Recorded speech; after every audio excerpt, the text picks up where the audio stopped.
The advice that I would give to my younger self is to celebrate wins more often. I think at the beginning, I put my head down, kept grinding, just kind of charged forward and didn't take the minute to celebrate accomplishments, big or small.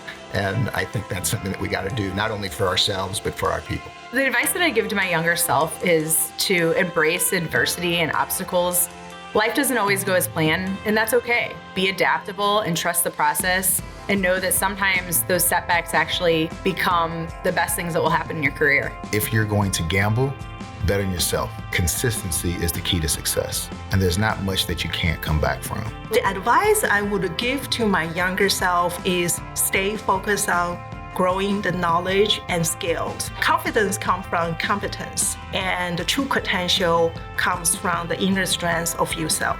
Talk less and listen more. When we're early in our careers, we're very anxious to give our opinions, but I think the value really comes from collaborating with your colleagues and listening and let the best ideas come forth. The advice I give my younger self is to embrace, accept, and celebrate herself. Learning to play basketball will teach you things about competition, wear your hair the way it grows out of your scalp, and never apologize for being your beautiful self. Be true to myself. It makes me a better leader, and I think for me also it is just truly how you get folks to buy into what you do. Truly listen, to pay attention to reactions as people talk. Think about what wasn't said before I start drawing conclusions. Patience. I found myself constantly wearing my emotions on my sleeve, and typically a good night's rest and some reflection goes a really long way. So I'm going to continue to work on patience. My favorite quote is from T.S. Eliot, who happens to be a fellow St. Louisan, and he said, "If you aren't in over your head, how do you know how tall you are?" Not be afraid to jump into the deep end and strive for things that are potentially out of my reach. My favorite quote is from a lawyer, Louis Brandeis, that is actually quoted as saying, "Sunlight is the best of disinfectants." To me, that quote is really about the power of transparency, and you ensure that you're acting that way, not just toward your employees, but toward the business overall. My favorite quote is, "Waste no more time arguing over what a good man should be one," by Marcus Aurelius. You can spend time arguing and discussing what a good leader could be or what they should be doing, but instead let your actions speak louder than your words. My favorite quote is from Thomas Jefferson. "A little rebellion now and then is a good thing. Don't be afraid. Be courageous." It's not the rebellion that's the issue, it's the timing of that rebellion that causes trouble. My favorite quote is by a guy named Epicurus. "To him for whom enough is too little will never enjoy enough." I use that quote as a way to moderate and bring myself back down to the moment and learn to appreciate all of the steps on the journey. My motto is the strength of the team is only as strong as each individual team member. I prefer to meet my team where they are with the skills that they bring, and that makes a diverse team with opportunities to solve various problems. You need to treat people like you choose to be treated. If my mother or father would read anything about us in the newspaper, that I would be proud of what they have written, and they would not be embarrassed of their son. Always do more than what's required, but less than what's allowed. That's how you stay in that safe zone where you can still sleep the sleep of the peaceful, because there's quite frankly nothing more valuable than a good night's sleep. Your words will travel further and faster than you can. That teaches me the power of communication and how we should inspire others. Treat people the way you'd want your children to be treated. The most important thing in terms of how we run our company is how we treat people. And so I always try to equate that with how do I treat my kids.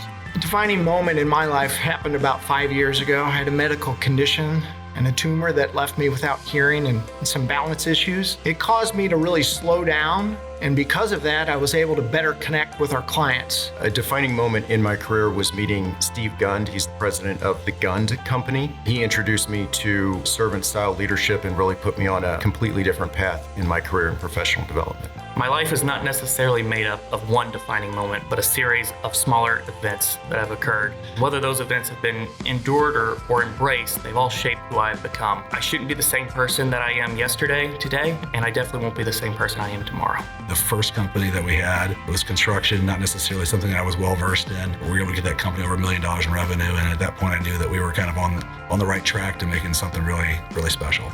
Well, the most defining moment for me actually happened in Columbia, Missouri. The bank that I worked in at that time had a new department that they were creating, and my boss, a mentor, Mike Stroop, actually gave me an opportunity to run that department.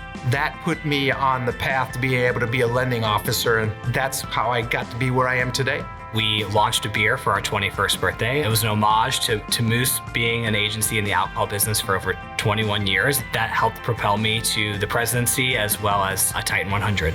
A defining moment in my life was when I transitioned to doing purpose-driven work, being able to focus on the impact that my work has and the lives that it touched. So being more purpose-driven allowed me to find the purpose in everything that I was doing as opposed to just the profit of it. As a Titan, I will continue to grow by challenging myself to do things that I don't necessarily feel comfortable with, pushing myself beyond my boundaries, not only as a business person, but also as a father and husband. I plan on continuing to grow, to give back and mentor. We have quite a few new shareholders at my company, and I'm trying to contribute and give back through the other younger Titan members. The best way to grow is keeping an open mind and working with younger people. It's reinforcing those lessons, those things that you have to be reminded of all the time that you can lose sight of. And then you wind up learning a lot of stuff from them. This past year, I was invited by a Titan to participate in Dancing with the Stars and raise money for the Independence Center. It gave me the opportunity to get outside of my comfort zone and do something for the community and make a meaningful impact. So I'd like to embrace